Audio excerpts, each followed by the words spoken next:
The Honorable Seconding Honorable Mangal Samaravedu. Mr. Chairman, I would like to take this opportunity to second the motion brought by Honorable Tissa Attanayake.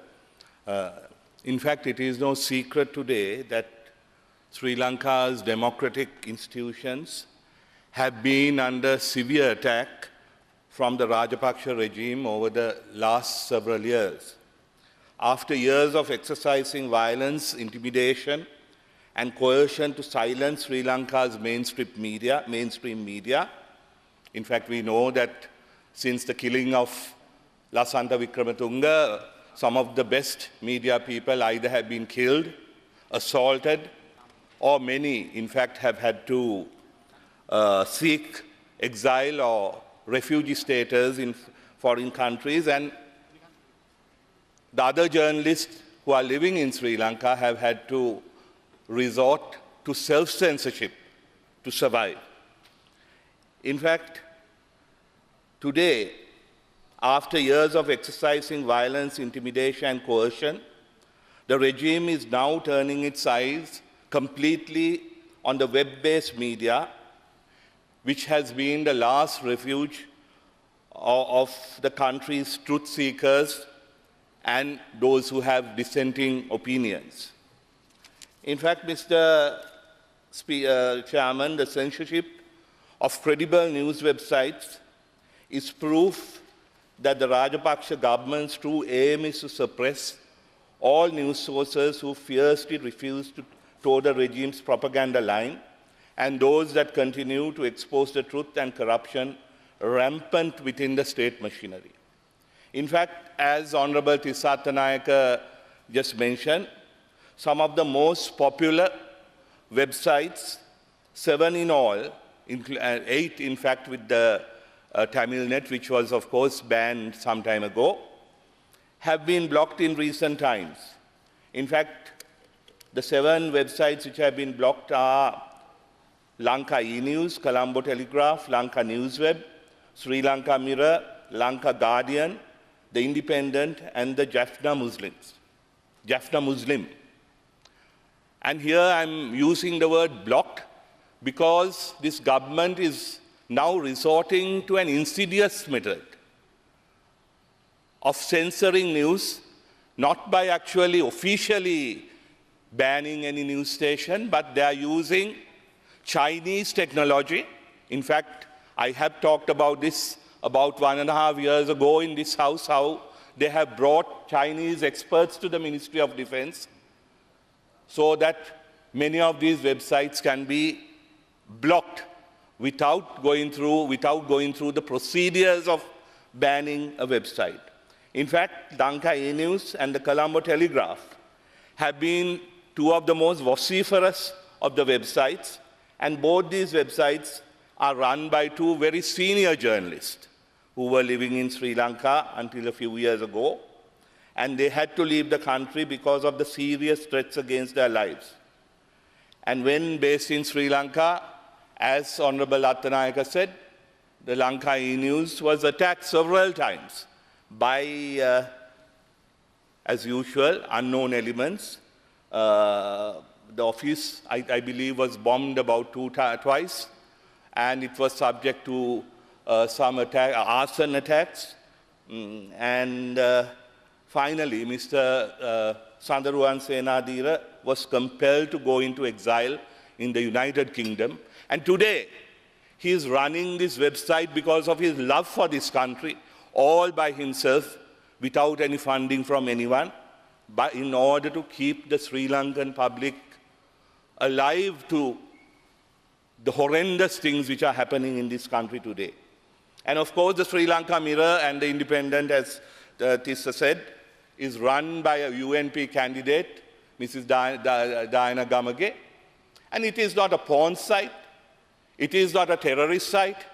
It is actually a news website which gives a very balanced view of what is happening in this country today.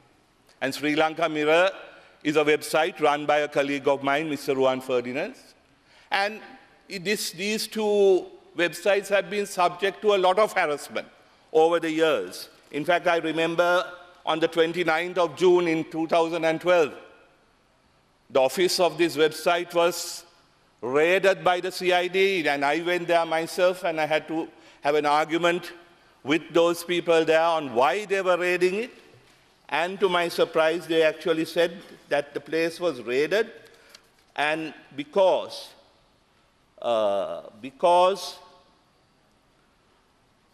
it violated, they said some of the news items violated the majestic aura of the president, without knowing that Sri Lanka now has a republican constitution. We don't have a king. We don't have a monarchy. Rajakiya Mahimaya. ජනාධිපතිවරයාගේ රාජකීය මහිමය උල්ලංඝනය කරයි කියලා තමයි අන්තිමට එතන raid කළා.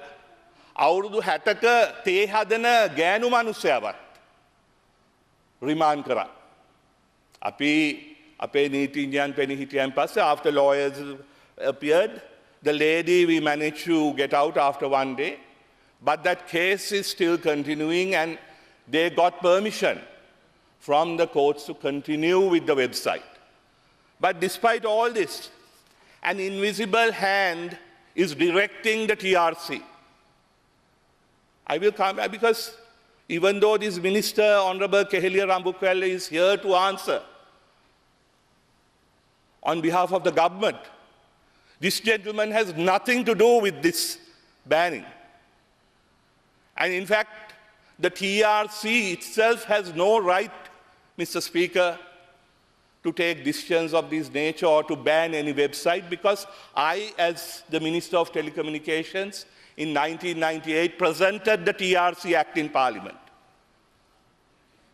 And according to that Act, the Director General absolutely has no right whatsoever to be blocking or banning or to take such decisions. And of course, according to that Act, the chairman should be the secretary to the Ministry of Telecommunications. But today, as you know, all the plum institutions have been hijacked by the Presidential Secretariat. And today, this institution also has been gazetted under the President. And therefore, the chairman of the TRC is now none other than President's Secretary, Mr. Lalit Weeratunga. So it is they who have to answer us. I mean, you will have to give a standard answer, because we know you had nothing to do with it. We know who was sending the SMSs. ගරු කතානායකතුමනි, මේ website අද තහනම් කරන්නේ ආරක්ෂක අමාත්‍යාංශයෙන් එන SMS පණිවිඩවලින්. ඒක මම දන්නවා, මම වගකීමෙන් කියන්නේ. And I also would like to tell Mr. Palpiter that by carrying out these illegal orders as a senior civil servant, he is putting his own future in jeopardy. අපි මේවත් අරින්නේ මේ නීති විරෝධී නියෝග ක්‍රියාත්මක කිරීමට රජයේ නිලධාරියෙකුට කිසිම හැකියාවක් නැහැ. අනාගතය ගැන හිතන රජයේ නිලධාරියෙකුට නම් කිසිම හැකියාවක් නැහැ. නැවගිලුණත් බෑන්චූන් කියලා අද ගැන හිතලා මේ අයට වැඩ කරනවා නම් කරපු දෙන්, නමුත් මේ හැම එකක් ගැනම අපි හොඳ අවධානයෙන් ඉන්නේ. මෙන්න මේ විදියට ඉතාමත්ම how many more minutes do I have? Yeah. You both are taking already 24 minutes. You want to I don't think we should give too much time for Honorable Rambukwella, because we don't expect an answer from you. Really. I mean, with all due respect, but I certainly will. I will. Let me finish. I'm finishing. Okay. No, but you will answer in your mic on, speech. Honorable, Mr. Speaker, You have seconded it, and it is very wrong for you to say that we cannot answer. And you mentioned some names. I'm mentioning again. No, you mentioned those names, and it is very unfair because they cannot come here and No, answer but this. in Parliament right? we are given that privilege because we can criticize. We can criticize the conduct. We can criticize the conduct of errant officials. And mama antimata garu kathanayakatumani. Honorable Master, please. බොරුවට මෙතුමා කඩේ ගියාට මේ බොරුවට මෙතුමල්ලා කඩේ ගියාට මම එකක් කියන්නම්. මෙතුමා මේවට උත්තර දෙන්න මෙතුමාට බෑ. මේවට උත්තර දෙන්න මෙතුමාට බෑ. මම එකක් කියන්නම් ගරු කතානායකතුමනේ. මේවට උත්තර දෙන්න නම් එකම පුද්ගලයා ඉන්නේ. නමුත් මම සන්තෝෂ වෙනවා පත්තරවලින් ඒ පුද්ගලයා කියලා තියෙනවා ළඟදි පාර්ලිමේන්තු වෙනවයි කියලා. දේශපාලනයට එනවයි කියලා තියෙනවා. අපිත් ආරක්ෂක ලේකම් මේ පාර්ලිමේන්තුවට එනකම් බොහොම ආදරෙන් ආසාවෙන් බලන් ඉන්නවා. මොකද එතුමාගෙන් අපිට අහන්න ප්‍රශ්න විශාල ප්‍රමාණයක් තියෙනවා. බොහොම Thank ස්තුතියි. you. Honorable Allach. ආරක්ෂක ගරු සභාපතිතුමනි ආරක්ෂක ලේකම්තුමාට කොයිතරම් බයද කියන එක මංගල සමරවීර මන්ත්‍රීතුමා හිතට එකඟ නොවන කතාවක් කිව්වා. ආවොත් හොඳයි කියලා. ඔව් එනවා. එනවා නම් එනවා. ඕන කෙනෙකුට එන්න පුළුවන්. රාජපක්ෂ පවුලේ වුණත් ඕන පවුලේ වුණත් නමුත් සමරවීර පවුලේ කවුරුවත් නැහැ මේ පාර්ලිමේන්තුවට එන්න. ඒකයි ඔය තියෙන කනකාටුව. දැන් සර් මොකද්ද මේකෙන් ප්‍රකාශ කරන්නේ? අද සර් මේ ලෝකයේ සෝෂල්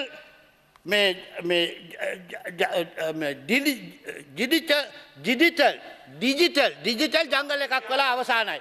ඒක නිසා සර් දැන් මේවා වහනවල කවදාකවත් වහන්නේ නැහැ. මෙතුමා මොකද කෙරුවේ අද හොරාගේ අම්මගෙන් පේන හැව්වා. මෙයා මංගල සමරවීර මැතිතුමා නෙමෙයි මන්ත්‍රීතුමා මොකද මේ කුරුඳුපොල් රජා නැත්නම් කුරුඳුපොල් රෙජිමෙන්තුවේ නායකයා මේ කුරුඳුපොල් වලින් ගැහුවේ කාටද? එක්සත් ජාතික පාක්ෂිකයන්ට නේද කියන එක ලැජ්ජ නැතුව මෙතන කතා කරන්න ඇවිල්ලා ෂෝට් බූට් ගහලා ඒකනේ ෂෝට් බූට් ගහලා. නමුත් 1988 දී මෙතුමා තමයි එදා ඇමතිවරයා වශයෙන් මේකට බාරව ඉන්නකොට 88 ද මොනාට මන් දන්නේ කොහේ හරි තමුන්නාන්සේ ඇමතිවරයා රයිට් ඒකයි ලාස් කරගන්නම්. ඒක දාන්න එපා. තමුන්නාන්සේ ඇමතිවරයා වශයෙන් ඉන්නකොට තමුන්නාන්සේ තමයි ලොකු මැෂිමක් කරන් ඇවිල්ලා පිටරටින් ලක්ෂ ගණන් මිලියන් ගණන් දීලා ඔක්කොම බග් කෙරුවා. ටෙලිෆෝන් ඔක්කොම බග් කෙරුවා. සියලු දෙයක්ම ජෑම් කරුවේ මංගල සමරවීර ඇමතිතුමයි කියන එක අපි මේ සභාවේදී මතක් කරන්නට ඕන. ලැජ්ජ නැතුව රුවන් ෆර්ඩිනන්ඩ්ස් කියන මම දන්නේ නැහැ. රුවන් ෆර්ඩිනන්ඩ්ස්යි මංගල සමරවීරයි තමයි මේ කූට උපක්‍රමයේ යෙදී හිටින්නේ. ඒගොල්ලන්ගේ තියෙනවා මාෆියාවක් අටක් තිබෙනවා. මේකෙන් මොකද කරන්නේ? ගහනවා. කාටද ගහන්නේ? සජිත් ප්‍රේමදාස මහත්මයාට ගහනවා වරක. ඊට පස්සේ කරුජය සූරිය මහත්මයාට ගහනවා වරක. ලෝකෙ මෙතන කතා කරන දේවල් ඔක්කොම මෙතුමා තමයි කුණු ගොඩක් ජාත්‍යන්තර කුණු ගොඩේ එරිලා ඉන්න කෙනෙක් ඉන්නවා නම් ලෝකේ ඒ මංගල සමරවීර මැතිතුමයි කියද මම කියනවා. මේ පාර්ලිමේන්තුවට ඇවිල්ලා හැබැයි බලලා මල්ලෙන් පැන්න. මෙතුමා කිව්වා ඔව් එන්න පාර්ලිමේන්තුව වරප්‍රසාද තිබෙනවා ඒගොල්ලන්ට විරුද්ධව කතා කරන්න කියලා. අන්න ඒ නීච නින්දිත පෞකාර වැඩේ තමයි තමුන්නාන්සේ කවදත් කරන්නේ. සර් ලලිත් වීරතුංග කියන්නේ කවුද? ලෝකයේම හොයාගන්නට බැරි රත්තරන් කැටයක්. ලලිත් වීරතුංග මුළු ලෝකයේම ඇමරිකාවේ ඉඳලා ජපානයේ නකරන් අගමැතිවරයෙක්ගේ හරි නැත්තම් ජනාධිපතිවරයෙක් හරි නැත්තම් රාජ්‍ය පාලකයෝ කවුරු වුවත් රජයකට ක්‍රියා කරන්න පුළුවන් ඉතාම දක්ෂ නිලධාරියෙක් තමයි ලලිත් වීරතුංග මැතිතුමයි කියන එක අමතක කරන්න එපා. මේස හුඟක් දෙනෙක් මැරුවලු. කවුද මැරුවේ? රිචඩ් සොයිසා. තමුන්නාන්සේලාගේ මිනිස්සු නේද මැරුවේ? කවුද මැරුවේ? තේවිස් ගුරුගේ මැතිතුමාව. අනේ ඊටම රත්තරන් මිනිසෙක් මේ පාපිෂ්ඨ වැඩේ කරේ කවුද? මේගොල්ලන්ගේ රජය නොවේද? ඊට පස්සේ සාගරිකා ගෝමස් ලස්සන සින්දු ගීත කියන කෙනා ප්‍රේම කීර්ති දල්විස් ප්‍රබන්ධක මේ සියලු දෙනාම all these people were mercilessly in the broad daylight they were murdered by the people who represented or representing the Mangala Samarveera at the moment. ඒක නිසා අපි කියනවා දැන් මේ රටේ මාධ්‍ය තිබුණා 24ක්. TV රේඩියෝ තිබුණා 44 මේ රටේ වගේ දැන් අපිට කීයද තිබෙන්නේ රජයට කීයද තිබෙන්නේ රූපවාහිනිය තිබුණා ITN එක තිබුණා SLBC එක තිබුණා අනිත් සියලු දෙයක්ම මේ TV 24ක් ලයිසන්ස් දීලා තියෙනවා රේඩියෝ 46කට රසෙන් දීලා තියෙනවා සියලු දෙනාම ගහන්නේ කාටද මේවා ඔක්කොම ආණ්ඩුවට විරුද්ධව ඒක නිසා 30 අත්තනාගේ මැතිතුමනි තමුන්නාන්සේ මේක ගෙනන්නට ඉස්සලා කැඩපතක ගිහිලා තමුන්නාන්සේගේ ප්‍රතිරූපය බලාගත්තා නම් හොඳයි මොකද ඒව ගැන මං කියන්නට බලාපොරොත්තු වෙන්නේ නැහැ මන් දන්නේ නැහැ අපේ ඇමතිතුමා මේවා දන්නවද කියලා ඒක නිසා කැලෑ නීතියක් තිබුණා නම් ඒක ගෙනාවේ තමුන්නාන්සේලායි එතකොට අද තියෙනවා බලන්න Twitter තියෙනවා Facebook තියෙනවා සෝෂල් මීඩියා මේක පව්කාර ලෝකයක් කරනවා සර් තමුන්නාන්සේලා මම කියන්න ඕන මේ තියෙන්නේ මෙන්න මේක පාවිච්චි කරලා SMS එවනවා මුළු ලෝකෙම ඒක හපන තමයි චැම්පියන් තමයි ඒක අධ්‍යක්ෂ ලෝක ජාත්‍යන්තර අධ්‍යක්ෂ තමයි මංගල මහත්මයා කියන එක දැන් එදා මාල මේ නැගෙනහිර මේ Malaysia there was a gentleman Sultan he came here Jafar Sultan he told me what brother your Dehiwala mosque is broken මේ වගේ දේවල් තමයි මේකෙන් යන්නේ මේකට මූලිකත්වය දෙන්නේ මංගලලා බලන්න ඒක උසාවියෙන් නඩුවක් තිබුණා අපේ දෙහිවල මවුන්ට් ලෙවනියාගේ mayor that mayor came went and said it is not a nuisance and there was a court case and they were all dismissed now the mosque is functioning properly මේක පිළිබඳව මේගොල්ලන් කතා කරන්නේ නැහැ ඒක තමයි මේකෙන් මේ ෂයිතාන් අපේ භාෂාවෙන් ඉස්ලාමික් ධර්මයෙන් කියනවා නම් වර්ණනා කරනවා නම් මේ මංගල සබරිවර ගෙනියන්නා වූ මේ අටේ මාෆියාව ෂයිතාන් කෙනෙක් සාතාන් කෙනෙක් කියලායි මම කියන්නේ මේකෙන් ලෝකයක් හදන්න පුළුවන් මේ මොබිටෙල් එකෙන් හෑන්ඩ් ෆෝන් එකෙන් ලෝකයක් විනාශ කරන්නට පුළුවන් අන ඒ විනාශකාරී වැඩේ තමයි කරන්නේ අනුෂ පල්පිට මැතිතුමා ඒ වගේම අපේ ඉන්නවා ආචාර්ය චරිත හේරත් මැතිතුමා ආචාර්ය අතුකල මැතිතුමා මේගොල්ලන් දක්ෂ නිලධාරීන් දක්ෂ කොහෙවත් අපිට හොයන්නට බැරි රන් මිනි මුතුත් තමයි මේ ආණ්ඩුව ගෙනියන්නේ හැමතැනම ඉන්නේ කියන එක මම තමුන්නාන්සේට අවධානය කරනවා ආකච්ඡාව අපි කරන්නේ වෙබ් අඩවි තහනම් කිරීම ගැන නිලධාරීන්ට ප්‍රශස්ති ගායනා කරන එක නෙමෙයි ලැජ්ජ වෙන්න මෙතුමා තමුන්නාන්සේ වාඩි වෙන්න තමුන්නාන්සේ මගේ මිත්‍රයෙක් ඒක නිසා මගේ කතා උස්ස ගන්න එපා 30 අත්තනායක හොඳ මිනිහෙක් වශයෙන් එදා හිටියා මම හොඳට දන්නවා මගේ අසල්වැසියා ඒ ගැන මට අමුතුවක් කියන සද්ද වෙන්න එපා අන්තිමට මේ පාපය කරන අය බේරෙන්නේ නැහැ මෙන්න තියෙන මේ පාපිෂ්ඨ ක්‍රියාවල යෙදෙන මංගලලා නැත්තම් ඔය සිනමන් පොලුකාරයෝලා බේරෙන්නේ නැහැ කරන පාපිෂ්ඨයෙන් මෙන්න ධම්මපදේ මගේ අතේ තිබෙනවා මෙන්න මේක තියෙනවා පාපෝ පස්සති සද්දං යාච යාපං කපරිච්ඡති යජාත චා පච්ඡති පාපං අත්ත පාපෝ පාපාති පස්සති මොකද එකෙන් කියන්නේ ඉස්සෙල්ලා මං තමුන්නාන්සේ ඒක දෙමළෙන් කියලා දෙන්නම් பாவங்களை செய்கின்றவர் தாம் செய்த பாவம்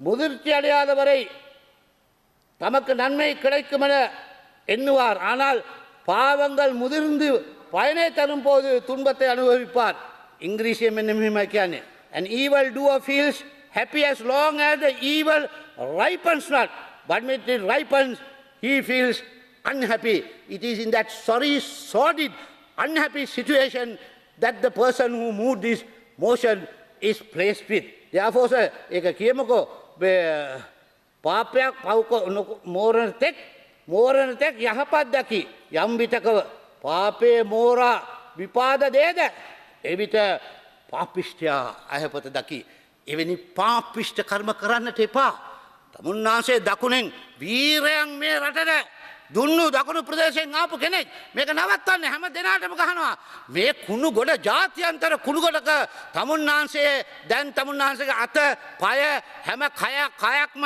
පටලවගෙන ඉන්නේ ඒක නිසා අපි මම වෙන දේවල් කියන්නට යන්නේ නැහැ ජවය ඇති ශක්තිය ඇති පෞරුෂත්වය ඇති මහින්ද රාජපක්ෂ මැතිතුමා මේ රට පාලනය කරනවා ඒකට ගරහනවා ඒකෙන් ලබා ගන්නේ තමුන්නාන්සේ කරන්නේ පාපිෂ්ඨ ක්‍රියාවක් මේ රටේ නපුංසකයෝ ඉන්නවා නම් අපිට කරන්න දෙයක් නෑ. වර්ධනයක් නෑ නපුංසකයාට.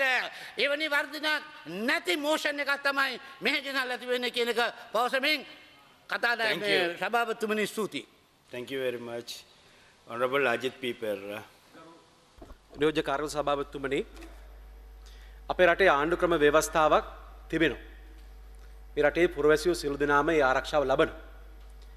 ආණ්ඩු ක්‍රම ව්‍යවස්ථාවේ 14 ව්‍යවස්ථාව අනුව ජනතාවට අදහස් ප්‍රකාශ කිරීමට ඇති අයිතිය තහවුරු කරලා තියෙනවා. ඒ 14 ව්‍යවස්ථාව ශ්‍රේෂ්ඨාධිකරණයේ විසින් විටින් විට අර්ථ නිරූපණය කළා ජනතාවට තොරතුරු ලබා ගැනීමට තියෙන අයිතියත් ඒ 14 ව්‍යවස්ථාවේ කොටසක් හැටියට පිළිඅරන් තියෙනවා. ඒ නිසා පුවත්පතක් වුණත්, ඉලෙක්ට්‍රොනික මාධ්‍යයක් වුණත්, වෙබ් අඩවියක් වුණත් තහනම් කරාම වළක්වන්නේ ජනතාවට තොරතුරු ලබා ගැනීමට ඇති අයිතිය. ගරු අස්වර් මන්ත්‍රීතුමාගේ කතාව ඉතාම වැදගත් ගරු මුලස්වර මන්ත්‍රීතුමනි. ඇයි මේ රජය මේ වෙබ් අඩවි තහනම් කරන්නේ කියන කාරණය පිළිබඳව එතුමාගේ කතාව තුළින් මැනවින් පැහැදිලි වුණා. ඉතා නුදුරු ජනාධිපතිවරණයක් එනවා. වර්තමාන ජනාධිපතිතුමා රජය වෙනුවෙන් මේ ජනාධිපතිවරණය ඉදිරිපත් වීමට අපේක්ෂා කරන බව පැහැදිලි. ඒ ජනාධිපතිවරණයේ ජනතාව තීරණ ගන්නේ රටේ ජනතාවට ලැබෙන තොරතුරු අනුව. මේ රටේ මුද්‍රිත මාධ්‍ය සහ ඉලෙක්ට්‍රොනික මාධ්‍ය ඍජු සහ වක්‍ර ක්‍රම වලින් රජය පාලනය කරනවා. එසේ පාලනය කිරීමට අසීරුකම් ඇති මාධ්‍ය තමයි මේ වෙබ් අඩවි, Facebook, Twitter ආදී මේ සෝෂල් මීඩියා. දැන් මේ එවැනි විකල්ප මාධ්‍ය වලට ජනතාව යොමු වෙලා රටේ තිබෙන සත්‍ය තත්වය ගැන, රටේ පාලකයා පිළිබඳ, පාලකයාගේ ක්‍රියාපිළිවෙල පිළිබඳ, මේ සභාවේ ඇමතිවරු මන්ත්‍රීවරු ක්‍රියා කරන ආකාරය පිළිබඳ තොරතුරු ලබා ගැනීම වැළැක්වීමයි මේ තානමේ නිශ්චිත අරමුණ. ගරු අස්වර් මන්ත්‍රීතුමාගේ පිළිතුරින් එය මැනවින් පැහැදිලි වුණා. ගරු මෙම තාක්ෂණය අත්පත් කරගත්තේ ත්‍රස්තවාදයේ වැළැක්වීම සඳහා. LTT ත්‍රස්තවාදී සංවිධානයක්. ඒ ත්‍රස්තවාදී LTT පරාජයට පත් කිරීමට ඒ තාක්ෂණය අත්පත් කර ගැනීම එදා කළ යුතුව තිබුණා. එයා කළා. හැබැයි දැන් අද කුමක්ද සිදු වී ඇත්තේ? අද එක්සත් ජාතික පක්ෂය ත්‍රස්තවාදී සංවිධානයකට සලකලා එක්සත් ජාතික පක්ෂයේ අනාගත ජයග්‍රහණයක් වැළකීමට ඒ තාක්ෂණය භාවිත කරනවා. ඒ වගේම සඳහන් කරා විවිධ උපක්‍රම පිළිබඳව මේ පාවිච්චි කරලා තිබෙනවා.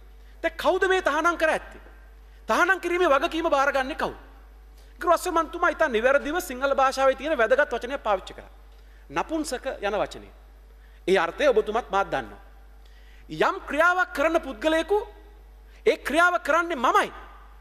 ඒ ක්‍රියාවේ වගකීම මා බාර ගන්නවා. ඒ ක්‍රියාව කිරීමට හේතුව මේකයි කියලා ඉදිරිපත් වනවා නම් එයා නපුංසකෙක් නොවේ. හැබැයි යමෙක් කියනවා නම් මා මේ ක්‍රියාවේ වගකීම බාරගන්නේ නැහැ, මෙසේ වන්නේ කෙසේදයි මා දන්නේ නැහැ, හැබැයි එය එසේ කියමින් ජනතාවට ඇති අයිතිය අහිමි කරනවා නම් එය තමයි නපුංසක ක්‍රියාව. ගරු අස්වර් මන්ත්‍රීතුමනි, ගරු මුලස්වර මන්ත්‍රීතුමනි, මේ රටේ ඇති මාධ්‍ය නිදහස නිසා තමයි ලංකා ඊනිවුස් සඳරුවන් සේනාධීරයට මේ රටෙන් පිට වෙලා මාධ්‍යකරණය සිද්ධ වෙන්නේ. රුවන් ෆර්ඩිනන්ඩ්ස් ගැන සාකච්ඡා වුණා. ඔහු තෝරගෙන තිබෙන මාධ්‍ය තමයි මේ නවීන ඉලෙක්ට්‍රොනික මාධ්‍ය. ඔහු ඒ සෝෂල් මීඩියා මාධ්‍ය තෝරගෙන තියෙනවා තමන්ගේ අදහස් රටට කියන්න. ඔහු අපහාසයක් කරනවා නම් වරදක් කරනකොට නඩු දාන්න ඕන. හැබැයි ඔහුගේ පිළිගත්ත අධිකරණය පිළිගත්ත ලියාපදිංචි කරපු මාධ්‍ය නතර කරනවා නම් අන්න එතනයි ගරු අස්වර් මන්ත්‍රීතුමනි නපුංසකකම තියෙන්නේ. ගරු මුලස්වර මන්ත්‍රීතුමනි, ඒ වගේම සඳහන් වුණා ලසන්ත වික්‍රමතුංග ගැන. එදා ලසන්ත වික්‍රමතුංග හොර රහසේ මාධ්‍යකරණය දිච්ච කෙනෙක් නෙමෙයි. ලසන්තවත් මරුවට පස්සේ සමාජ දීපු පණිවිඩය තමයි ලසන්තව මරපු අපිට ඉතුරු අය කජ්ජද්ද කිය. ඒ නිසා මේ රටේ වැදගත් ගෞරවනීය නිර්භීත මාධ්‍යවේදීන්ට රටේ එළියට යන්න සිද්ධ වුණා. දැන් අද මේ කරන්නේ මේ රටේ ඉන්න විකල්ප මතදරන මාධ්‍යවේදීන් තවත් කණ්ඩායමක් රටෙන් එළියට යන මාර්ගේ. හැබැයි අමතක කරන්න එපා මේ රටේ ජනතාවට සත්‍ය දැනගන්න තියෙන අයිතිය. ඇත්ත නැත්ත විවිධ අර්ථ නිරූපණ තියෙන පුළුවන්. එකම සිද්ධිය ගැන අර්ථ නිරූපණ වෙනස් වෙන්න පුළුවන්. හැබැයි මේ රටේ ජනතාව බුද්ධිමත් ඇත්ත නැත තේරුම් ගන්න. ඒ නිසා මතක තියාගන්න අවශ්‍යයි ඒක සඳරුවන් සේනාධිපතිට කරත් ඒක රුවන් ෆර්ඩිනන්ඩ්ස් කරත් ඒක ඩයනාගමකට කරත් මේ රටේ මිනිස්සුන්ට තොරතුරු ලබා ගන්න තියෙන අයිතිය තමයි නැති කරන්නේ. එහෙම කරන්න බෑ. එහෙම කරන එක වැරදි. එහෙම කරන්න අයිතියක් නැහැ. ඒ වගේම ගරු මුලස මන්ත්‍රීතුමනි යම් අපහාසයක් වෙනවා නම් ඒ පිළිබඳව දිසා අධිකරණයේ නඩු පවරලා වන්දි නඩුවක් පවරලා වන්දි අය කරගන්න පුළුවන්.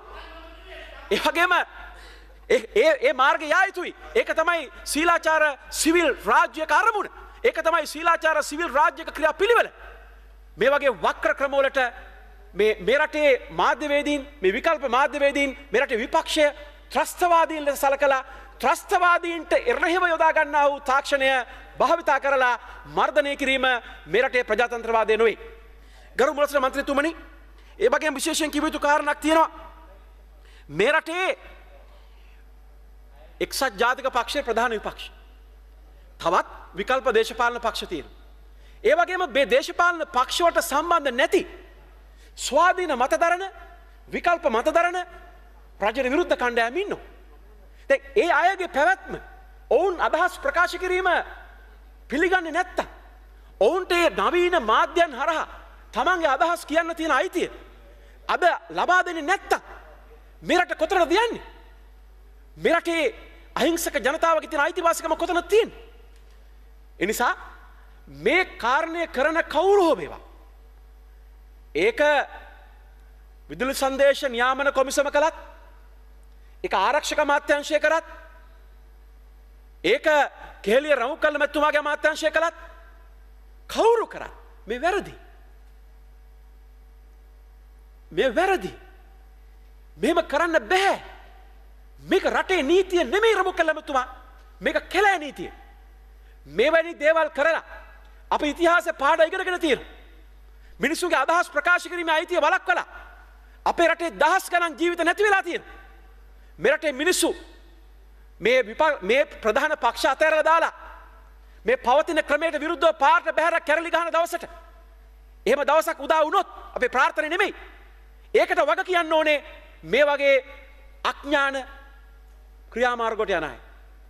ජනාධිපතිවරණය දිනන්න ඕනේ සාධාරණ ක්‍රමවලට. ජනාධිපතිවරණය දිනන්න ඕනේ නීත්‍යානුකූල ක්‍රමවලට. ජනාධිපතිවරණය දිනන්න ඕනේ සම තැනක ඉඳලා නීතිය ක්‍රීඩාවේ තියෙන නීතිය අනුව ක්‍රීඩා කරලා රාජ්‍ය සම්පත් පාවිච්චි කරලා රාජ්‍ය බලය භාවිතා කරලා විකල්ප මතය දරන මිනිස්සු යටපත් කරලා ඔය ලබා ගන්න උත්සාහ කරන ජයග්‍රහණය එහෙම දිනන්න බෑ. දිනන්න පුළුවන් වුණත් ඒ ජයග්‍රහණය වළංගු වෙන්නේ නෑ මෙහෙම කරලා. ඒ නිසා ක්‍රීඩාව සම තැනක ඉඳලා කරන්න අවකාශය දෙන්න. ඔය මේ වැරදි උපදෙස් දෙන අයට කියන්න අපි මේ ක්‍රීඩාව හරියට කරමු කිය. එහෙම නැතුව මේ විදිහට අදහස් ප්‍රකාශ කිරීමේ අයිතිය යටපත් කරලා ජනාධිපතිවරණයකට පාර හදනවා නම් එය මේ රටටම කරන ද්‍රෝහිකමක්. රටට ආදරය කරන මිනිස්සු නියම දේශප්‍රේමීන් මේ මව්බිමට ආදරය නම් මේ මව්බිමේ නැවත ලේ වැగిරෙනවා දකින්න අකමැති නම් මෙවැනි ඔල මොට්ටල තකතිරු අනීතික ක්‍රියා කරන්නේ නැහැ. බොහොම ස්තුතියි. Thank you.